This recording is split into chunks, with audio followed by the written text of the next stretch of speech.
আজকে এই অ্যারেস্ট আমি 18 নম্বর ওয়ার্ডের মানুষের কাছে উৎসর্গ করি। তো সে চারিদিকে দাপট দেখিয়ে, ভয় দেখিয়ে, চমকে ধমকে মানুষকে রেখে দিত।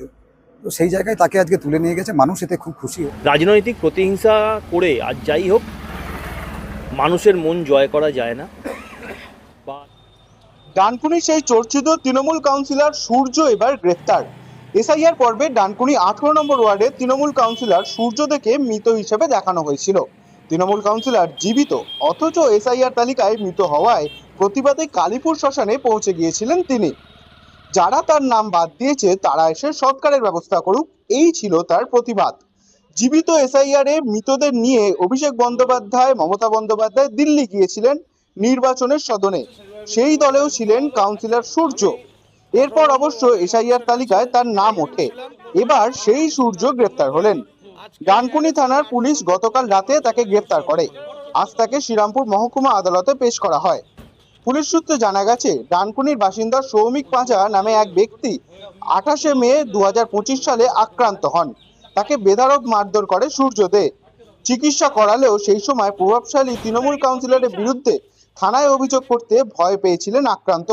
গতকাল তিনি অভিযোগ করেন ডানকুনি থানায়। রাতেই পুলিশ তৃণমূল কাউন্সিলর সূর্যকে গ্রেফতার করে।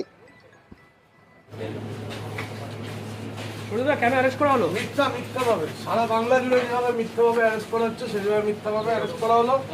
আমি 18 নম্বর ওয়ার্ডের মানুষের কাছে যতদিন ছিলাম খারাপ কিছু কারোর জন্য করিনি।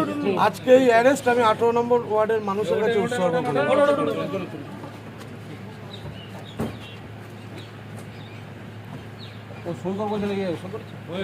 মামলা সত্য বলেই পুলিশ যাচাই করেছে নিশ্চয়ই, তারপরে তো নিয়ে গেছে।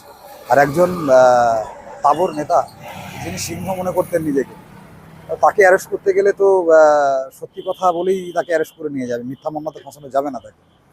এতদিন ধরে সে শাসন করে এসছে, আজকে তার ফল ভোগ করছে। মানুষ যে কমপ্লেন করেছে তার ভিত্তিতে পুলিশ অ্যারেস্ট করেছে, আইনের কাজ করবে, এখানে আমাদের বলার কিছু নেই। একজন দাবাঙ্গি কাউন্সিলর, তো সে চারিদিকে দাপট দেখিয়ে, ভয় দেখিয়ে, চমকে ধমকে মানুষকে রেখে দিত। তো সেই জায়গায় তাকে আজকে তুলে নিয়ে গেছে, মানুষ এতে খুব খুশি হয়েছে। এবং যে কেস করেছে প্রকৃতপক্ষে সে যে ঘুরে দাঁড়াতে পেরেছে, তার যে সাহস আছে ব্যাপারটা নিয়ে, সে সাহস পেয়েছে বুকে। কেননা যে সরকারের আমলে এই কেসটা হয়েছিল তখন সে বুকে সাহস পায়নি। আজকে কিন্তু ভারতীয় জনতা পার্টির সরকার এসছে বলে সে বুকে সাহস নিয়ে দাঁড়িয়ে তার বাঁচার অধিকারটাকে নিয়ে লড়াই করেছে। এবং আমি যতটুকু শুনলাম শ্লীলতাহানি কেস এবং অ্যাটেম্প্ট টু মার্ডারের কেস হয়েছে।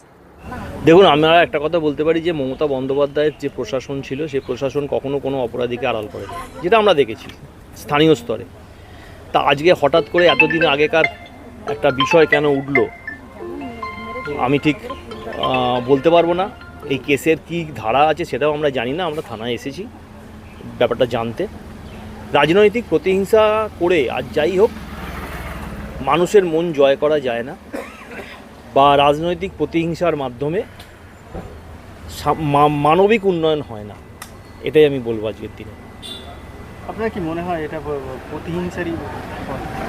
তাহলে এতদিন কমপ্লেন হলো না কেন? ডানকুনি, ধরুন আমরা ডানকুনিতে আছি, ডানকুনি থানায় কমপ্লেন করেছে, ডানকুনি থানা তদন্ত করেনি বা ডাকেনি, এরম তো ঘটনা ঘটেনি। তাহলে আজকে হঠাৎ করে কি হলো আমরা জানি না।